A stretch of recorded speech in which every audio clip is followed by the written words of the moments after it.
I know from personal experience that learning a new skill can be exciting and nerve-wracking all at the same time, so I want to set some realistic expectations before we start working on your very first quilt.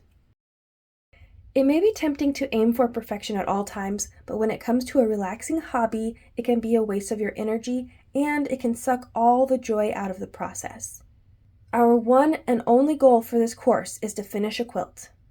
Not a perfect quilt, maybe not even a pretty quilt, just a finished quilt. Or maybe your goal is to find out if you enjoy making quilts. It could be as simple as that. If you make mistakes, don't be discouraged. Power through it. Celebrate your mistakes as lessons learned.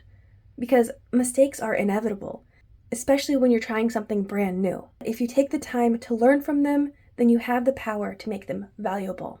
Have you ever tried to learn a skill on YouTube and it looked so easy in the video, but when you tried it for yourself, it feels so much harder. It might even feel impossible. Please, please, please don't give up. The frustration and the struggle are part of the process, and it's unfair to expect perfection from yourself on your very first try. I promise, I've been where you are. I've struggled, I've been frustrated, and I've been ready to throw in the towel. I've also made my fair share of mistakes.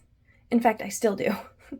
So don't give up. Give yourself a chance to improve. And please, above everything else, be patient with yourself and be kind to yourself. And try to have fun. Thanks for spending time with me today, quilters. If you want to support this channel and help me buy supplies and materials for future videos, please visit my Buy Me a Coffee page linked in the description below. If you enjoyed this video, please like, comment, and subscribe so you don't miss upcoming videos. And I'll see you again real soon. Bye!